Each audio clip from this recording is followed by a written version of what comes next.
Bro kabaddi league season 12 day 3 வேற லெவல்ல நடந்திருந்துச்சு. தமிழ் தலைவாசுக்கு ஒரு தோல்வி, யூமுபாக்கு back to back win and Bengal வாரியர்ஸோட தேவங் தலால் ஹரியானா ஸ்டீலர்ஸ்க்கு எதிராக வின் பண்ணிட்டு மீசியை வேற முறுக்கி விட்டுருக்காரு. இதெல்லாம் உங்களுக்கு இந்த வீடியோவில் சொல்ல போறேன். அண்ட் கூடவே இந்தியன் ஃபுட்பால் நியூஸ் எக்கச்சக்க பேர் கேட்டிருக்கீங்க, அதை பத்தி சூப்பரான அப்டேட் இருக்கு. சாகர் ராத்தி வருவாரா வரமாட்டாரா அந்த கேள்விக்கு பதில் இங்க இருக்கு. அண்ட் கூடவே மொபைல்ல ஃப்ரீயா எப்படி பிகேல பாக்குறது அதுக்கு ஒரு செம்ம சொல்யூஷன் கிடைச்சிருக்கு. எல்லாம் தெரிஞ்சுக்கணும். இப்போ வாங்க வீடியோ போகலாம். சார் சார் ஒரு நிமிஷம் சார் சார் ஒரு நிமிஷம் சார் ஒரு நிமிஷம் சார் ஒரே ஒரு 1 நிமிட்டுங்க. Hello every friends, 1 minute please. So friends, pro kabaddi league season 12 day 3 செம்மையான 2 மேட்சஸ் இருந்திருந்து. ஃபர்ஸ்ட் மேட்ச் செம்ம க்ளோஸா போயிருந்துச்சு. பட் இருந்தாலும் அதை நான் ஃபர்ஸ்ட் சொல்ல போறது கிடையாது. இரண்டாவது மேட்ச் பெங்கால் வாரியர்ஸ் வெஸ் ஹரியானா ஸ்டீலர்ஸ். க்ளோஸ் கேம்னு சொல்ல முடியாது. ஆரம்பத்திலிருந்தே பெங்கால் வாரியர்ஸ் தேவங் தலால் ஹரியானா ஸ்டீலர்ஸ் அடிச்சு தான் வச்சிருந்தாரு. ஏன்னா அவர் கொடுத்த பர்ஃபார்மன்ஸ் அப்படிங்கிறது டெரிஃபிக்கா இருந்துச்சு. ஸ்டார்டிங் 7 பர்ஃபார்மன்ஸை பத்தி நான் சொல்லிடுறேன். தேவங் தலால் கேப்டன் 21 புள்ளிகள், பர்திக் 1 புள்ளி, மயூர்கடம் 2, ஒமித் எந்த புள்ளிகளும் எடுக்கல, மன்பிரீத் 13 புள்ளிகள், ஆசிஸ் 5 புள்ளிகள், நித்யேஷ் 1 புள்ளி, சப்ஸ்டியூட்ல பாத்தீங்கன்னா மஞ்சித் 2 புள்ளிகள். அண்ட் ஹரியானா ஸ்டீலர்ஸை பொறுத்த வரைக்கும் நவீன்குமார் 2 புள்ளிகள், ஜெய்தீப் எந்த புள்ளிகளும் எடுக்கல, நீரஜ் 3 புள்ளி, சிவம் பட்டாரே 17 புள்ளிகள், வினய் 13 புள்ளி, ராகுல் எந்த புள்ளிகளும் எடுக்கல, இன்னொரு ராகுல் சேத்பல் 3 புள்ளிகள். சப்ஸ்டியூட்டை பொறுத்த வரைக்கும் கான்சியம் மேகர் 1. நான் முன்னாடியே சொன்ன மாதிரி இந்த போட்டி அப்படிங்கிறது ஆரம்பத்திலிருந்து பெங்கால் வாரியர்ஸ் பக்கம் தான் இருந்துச்சு. ஃபர்ஸ்ட் ஹாஃப் முடியும் போது 4 புள்ளிகள் டிஃபரன்ஸ்ல லீட் எடுத்து வச்சிருந்தாங்க. செகண்ட் ஹாஃப்ல அதை இன்னும் டாமினண்டா பண்ணி ஒரு 6 புள்ளிகள் டிஃபரன்ஸ்ல லீட் எடுத்து வச்சிருந்தாங்க. ஓவரால் பார்க்கும்போது முடிக்கும் போது அந்த 6-4 சேர்ந்து 10 புள்ளிகள் டிஃபரன்ஸ்ல 54க்கு 44 இந்த போட்டியை ஜெயிச்சிட்டாங்க. ஆக்சுவலி ஃபைனல்ல ஹரியானா ஸ்டீலர்ஸுக்கு எதிராக பட்னா பைரட்ஸ்க்காக தேவங் தலால் ஆடிட்டு இருக்கப்போ சீசன் 11 ஃபைனல்ல தோக்கடிச்சிருப்பாங்க தேவங் தலால. இப்ப வேற ஒரு டீமுக்கு அந்த டீமோட கேப்டன் ஆகி அந்த டீமுக்காக 21 புள்ளிகள் பாயிண்ட் எடுத்து ஆப்போசிட்ல இருந்த அதே ஹரியானா ஸ்டீலர்ஸ் அடிச்சுட்டு கடைசி ரைட போயிட்டு மீசியை முறுக்கி விட்டாரு. அதுதான் ஒரு கம்பேக் ஆன கெத்து அப்படின்னு நான் தாராளமா சொல்லுவேன். நானே பயந்துட்டு தான் இருந்தேன். நானே சொல்லியிருக்கேன், தேவங் தலால் அப்படிங்கிற ஒருத்தர் 1 சீசன் ஒண்டரா இருக்க வாய்ப்பு அதிகமா இருக்குன்னு சொல்லிட்டு. அப்பெல்லாம் கிடையாது. இதோ அடிச்சு காட்டியிருக்காரு. இது இப்படியே கண்டினியூ பண்ணாருன்னா பெங்கால் வாரியர்ஸுக்கு பெரிய பூஸ்டா இருக்கும். ஹரியானா ஸ்டீலர்ஸை பொறுத்த வரைக்கும் பெருசா தப்பு எதுவும் அவங்க பண்ணல. பட் அவங்க பெருசா நம்பிட்டு இருந்த டிஃபெண்டர்ஸ் தான் கொஞ்சம் சொதப்பிட்டாங்க. நவீன நம்பினாங்க, பட் நவீன் பர்ஃபார்மன்ஸ் கொடுக்கல. வினய் அண்ட் சிவம் தான் கொடுத்துருந்தாங்க. அண்ட் முக்கியமா அவங்க பெருசா நம்பிட்டு இருந்த ஜெய்தீப்பும் சரி, இந்த பக்கம் ராகுல் சேத்பல் ஓரளவுக்கு பண்ணாலும் அந்த அளவுக்கு எக்ஸ்ப்ளோசிவ் பர்ஃபார்மன்ஸ் வரல. அதாவது தேவங் கடக்கிறதுக்கான ஆள் இல்லாம போயிட்டாங்க. அது மட்டும் தான் இங்க ஹரியானா தோக்கிறதுக்கு காரணமா இருந்துச்சு. மன்பிரீத் சிங் எல்லாம் இந்த மாதிரி வெறுப்பேத்தி விட்டீங்கன்னா அவர் வெறி கொண்டு வருவாரு. பார்ப்போம் அடுத்த மேட்ச் என்ன பண்ண போறாரு அப்படிங்கிறது. அண்ட் இப்போ ரீசெண்டா ஒரு நியூஸ் வெளியா இருக்கு. ஜெய்ப்பூர் பிங்க் பேந்தர்ஸோட ஒரு சூப்பரான பிளேயர் அப்படின்னு அவங்க கருதி எடுக்கப்பட்ட மஞ்சித் தாகியா இப்போதைக்கு இந்த சீசன்ல இருந்து ரூல்ட் அவுட் அப்படிங்கறத அனௌன்ஸ் பண்ணிட்டாங்க. ரீப்ளேஸ்மெண்ட் யாருங்கிறது இன்னும் சொல்லல. கூடிய சீக்கிரம் ரீப்ளேஸ்மெண்ட் அனௌன்ஸ் பண்ணுவாங்கன்னு எக்ஸ்பெக்ட் பண்ணிட்டு இருக்கோம். பட் மஞ்சித் தாகியா இப்போதைக்கு ரூல்ட் அவுட். அடுத்த கேள்வி எதனால ரூல்ட் அவுட் அப்படிங்கறதா தான் இருக்கும். சோ அவருக்கு இன்ஜுரி அப்படின்னு இப்போதைக்கு சொல்லப்பட்டிருக்கு. பாய் சொல்லிட்டு இல்ல அவருக்கு தேங்க்யூ சொல்லி அனுப்பி வச்சுட்டாங்க. இப்போதைக்கு அவருக்கு ரீப்ளேஸ்மெண்ட் மட்டும் தேடிட்டு இருக்கிறதா கேள்விப்பட்டேன். அவ்வளவுதான். டெலிகாஸ்ட்டை பத்தி சொல்லணும் அப்படின்னா டெலிகாஸ்ட்டை பொறுத்த வரைக்கும் இப்போதைக்கு ஒரு ஆப்ஷன் கிடைச்சிருக்கு. எப்படி ஃப்ரீயா உங்களால பார்க்க வைக்கிறது அப்படின்னு சொல்லிட்டு. அது இதுக்கப்புறம் நீங்க இன்ஸ்டால டிஎம் பண்ணி கேளுங்க. கண்டிப்பா நான் உங்களுக்கு தெரியப்படுத்துறேன். இந்த முறை கன்ஃபார்ம் தான். ஏன்னா நானே கிராஸ் செக் பண்ணிட்டேன். உங்களுக்கு இன்ஸ்டால டிஎம் பண்ணி நான் சொல்லிடுறேன்.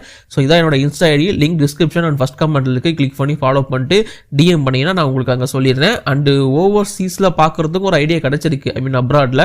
அதையும் நான் அங்கே தான் சொல்ல முடியும். அண்ட் தென் ஃபுட்பால் நியூஸை பொறுத்த வரைக்கும் சில பேர்லாம் பாத்தீங்கன்னா என்கிட்ட பேராகிராஃபா எழுதியிருந்தீங்க. முக்கியமா என்ன சொல்லியிருந்தாங்க அப்படின்னு பாத்தீங்கன்னா, கிரிக்கெட்டை பத்தி பேசவும், பிகேல பத்தி பேசவும், ஏன் ஐஎஸ்எல் பத்தி பேசக்கூட ஆள் இருக்கு. ஆனா இந்தியன் ஃபுட்பாலை பத்தி நீங்க தானே ப்ரோ பேசணும், ஏன் ப்ரோ நீங்க பேசவே மாட்டீங்க அப்படின்னு நிறைய பேர் கேட்டுட்டு இருந்தீங்க. ஸோ நான் சொல்லிடுறேன். ஃபர்ஸ்ட் நியூஸா நான் சொல்ல போறது என்னன்னு பாத்தீங்கன்னா, under 17 India women's football team இப்ப நடந்திருந்த அண்டர் 17 உமன்ஸ் சாம்பியன்ஷிப் அடிச்சிருக்காங்க. SAFF, அதாவது சவுத் ஏசியன் ஃபுட்பால் ஃபெடரேஷன் நடத்தின அண்டர் 17 உமன்ஸ் சாம்பியன்ஷிப். சவுத் ஏசியாவோட சாம்பியனா இருக்காங்க இந்தியன் டீம். அண்டர் 17 உமன்ஸ், அதாவது முக்கியமா உமன்ஸ் அப்படிங்கிறவங்க இந்தியன் ஃபுட்பாலை பொறுத்த வரைக்கும் கலக்கிட்டு இருக்காங்க. அதுக்கு இதுவும் ஒரு எக்ஸாம்பிள் அப்படின்னு தாராளமா சொல்லலாம். அவங்களுக்கு ஒரு வாழ்த்துக்களை தெரிவிச்சுப்போம். அது இல்லாம east Bengal FC women's team பாத்தீங்கன்னா இப்போதைக்கு AFC சாம்பியன்ஸ் லீக் குவாலிஃபை ஆயிருக்காங்க. அதுவும் ஒரு அடுத்த கட்டத்துக்கு போறதுக்கான வழிதான். ஸோ அவங்களுக்கும் ஒரு கங்க்ராட்ஸ் சொல்லிட்டு இந்தியா ஃபுட்பால் மென்ஸ் டீமுக்குள்ள வருவோம். அதுல பாத்தீங்கன்னா ரீசெண்டா நடந்த போட்டி தஜிகிஸ்தானுக்கு எதிராக 2-1 அப்படிங்கிற மாதிரி வின் பண்ணிருப்பாங்க. நம்ம கோல் கீப்பர் குர்ப்ரீத் ஒரு பெனால்டி எல்லாம் தடுத்து சூப்பரா பர்ஃபார்மன்ஸ் பண்ணிருப்பாரு. அண்ட் இந்த வின்னை பொறுத்த வரைக்கும் இது ஒரு ஹிஸ்டாரிக் வின் அப்படின்னு தாராளமாக சொல்லலாம். 17 வருஷத்துக்கு அப்புறமா தஜிகிஸ்தானுக்கு எதிராக வந்து ஒரு வின் பண்ணுறாங்க இந்தியன் டீம். அண்ட் இந்தியா டீமுக்கு 2 வருஷத்துக்கு அப்புறமா, இந்தியா மென்ஸ் ஃபுட்பால் டீமுக்கு 2 வருஷத்துக்கு அப்புறமா ஒரு வெற்றி அப்படிங்கிறது கிடைச்சிருக்கு. 137வது ரேங்க்ல இருக்கிற இந்த இந்தியன் டீம் 106வது ரேங்க்ல இருக்கிற தஜிகிஸ்தானை பீட் பண்ணியிருக்காங்க. அடுத்து ஈரான் கூட ஒரு போட்டி இருக்கு, அதுக்கும் சேம் 11 கொண்டு போய் நம்மால் வின் பண்ண வாய்ப்பு இருக்கு. கலீல் ஜமால் பொறுப்பெடுத்த முதல் போட்டியை வின் பண்ணி கொடுத்திருக்காரு. 2012க்கு அப்புறமா ஒரு இந்தியன் கோச் வந்து தலைமை தாங்கி இந்தியன் டீம் வின் பண்றது இதுதான். ஸோ அதுவும் ஒரு பெரிய ஹிஸ்டரியில எழுதப்பட்ட ஒரு விஷயமா இருக்கு. இந்த இந்தியன் கோச் ஸ்ட்ராட்டஜியை முன்னாடியே கொண்டு வந்திருந்தாங்கன்னா இன்னும் பெட்டரா இருந்திருக்குங்கிறது என்னோட ஒப்பீனியன். தெரியல, பார்ப்போம் இதுக்கப்புறம் இது எப்படி ஒர்க் ஆகுது அப்படிங்கிறத வெயிட் பண்ணி தெரிஞ்சுப்போம். இப்போ நாம தமிழ் தலைவாசை பத்தி வெயிட் அதுக்கு முன்னாடி ஒரு சின்ன ரிக்வஸ்ட். இது வரைக்கும் சப்ஸ்கிரைப் பண்ணாம பார்த்துட்டு இருக்கவங்க சப்ஸ்கிரைப் பண்ணி சப்போர்ட் பண்ணுங்க. பெல் ஐக்கான் கிளிக் பண்ண மறந்துடாதீங்க.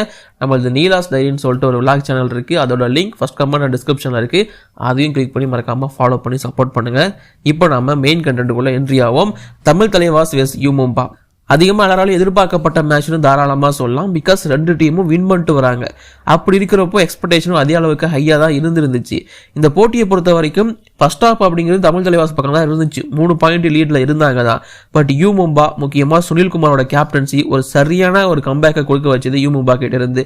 யங்ஸ்டர்ஸ் அஜித் சவானும் சரி அனில் மோகனும் சரி கலக்கியிருந்தாங்க ரைடிங்கை பொறுத்த வரைக்கும். தமிழ் தலைவாசை பொறுத்த வரைக்கும் அர்ஜுன் தேஸ்வால் 12 புள்ளிகள், ஆஷிஷ் 3 புள்ளி, ரோனக் எந்த புள்ளிகளும் எடுக்கல, இமோன்சு 4 புள்ளி, பவன் ஷெராவத் 7 புள்ளிகள் மட்டுமே, நிதேஷ் 4 புள்ளிகள், சுரேஷ் யாதவ் எந்த புள்ளிகளும் எடுக்கல. சப்ஸ்டியூட் பொறுத்த வரைக்கும் நரேந்தர் ஆடி இருந்தாரு 1 புள்ளி. யூ மும்பாவை பொறுத்த வரைக்கும் அஜித் சவான் 9 புள்ளிகள், பர்வேஷ் 1, சுனில் எந்த புள்ளிகளும் எடுக்கல, அனில் 8 புள்ளிகள், ரோஹித் ராகவ் எந்த புள்ளிகளும் எடுக்கல, லோகேஷ் 4 அண்ட் ரிங்கு 4. சப்ஸ்டியூட் பொறுத்த வரைக்கும் சதீஷ் கண்ணன் 3 புள்ளிகள். ஆனால் எல்லா டீமும் தமிழ் தலைவாஸ்க்கு எதிராக தமிழ்நாடு பிளேயர் இறக்கி வர்றது செம ஸ்ட்ராட்டஜியாக யூஸ் பண்ணிட்டு இருக்காங்க. இந்த சீசனும் பக்காவாக ஒர்க்காக இருந்துச்சு. சுனில் அசிய பிளேயராக வந்து பெருசாக பர்ஃபார்மன்ஸ் பண்ணலாம் அப்படின்னாலுமே அசிய கேப்டனாக செம்மையாக வந்து கைட் பண்ணிட்டு இருந்தார். முக்கியமாக அனில் அண்டு அஜித் சவானை யூஸ் பண்ண விதங்கள் எனக்கு ரொம்பவே இம்ப்ரெஸ் பண்ணுச்சு. செம்மையாக பண்ணிட்டு இருந்தார். அண்ட் நான் வந்து you Mumba assistant coach Parthiban கிட்ட பேசிட்டு இருந்தேன். ஸோ அவர்கிட்ட நான் ஒரு விஷயம் சொல்லியிருந்தேன். அது எக்ஸாக்டாக நடந்துருந்துச்சு. மேட்ச்லையுமே மேட்ச் ஸ்டார்ட் ஆகிறதுக்கு முன்னாடி அவர்கிட்ட என்ன சொன்னேன்னா, தமிழ் தலைவாசோட ரைட் சைட் டிஃபென்ஸ் வந்து வீக்கா இருக்கு. ஸோ அந்த பக்கம் அட்டாக் பண்ணாங்க அப்படின்னா ஸோ ஈஸியாக ஸ்கோர் பண்ண முடியும். ஸோ ஆல்மோஸ்ட் அது நடந்துருந்துச்சுன்னு தான் என்னை பொறுத்த வரைக்கும் எனக்கு தோணுது. தமிழ் தலைவாசோட பெரிய வீக்னஸாக நான் பார்க்கறது அவங்களோட ரைட் சைட் டிஃபென்ஸ் தான். சுரேஷ் அவங்க ரைட் கார்னரில் ஆட வச்சுட்டு இருக்காங்க. அவர் ரைட் கார்னர் பிளேயர், ஒரு ஆல்ரவுண்டராக இருந்தாலும் அது கண்டிப்பாக அவருக்கு செட் ஆகாது அந்த இடம். சேம் ரைட் கவரில் ரோனக்கு இதை முன்னாடியே நான் சொல்லிட்டேன், வாய்ப்பே இல்லை, தலைமை பர்ஃபார்மன்ஸ் பண்ண போகிறது கிடையாது. ஸோ ரைட் சைட் டிஃபென்ஸ் ரொம்ப வீக். அதனால் மேபி எனக்கு ஒரு சின்ன பிரச்சனையாக இருந்துச்சு. தமிழ் தலைவாஸ் தோக்க வாய்ப்பு இருக்கும்னு தோணுச்சு. ஸோ அதை வந்து நடத்தி காட்டிட்டாங்க. ஸோ பெருசாலாம் இல்லை, 3 பாயிண்ட் டிஃப்ரெண்ட் தான்.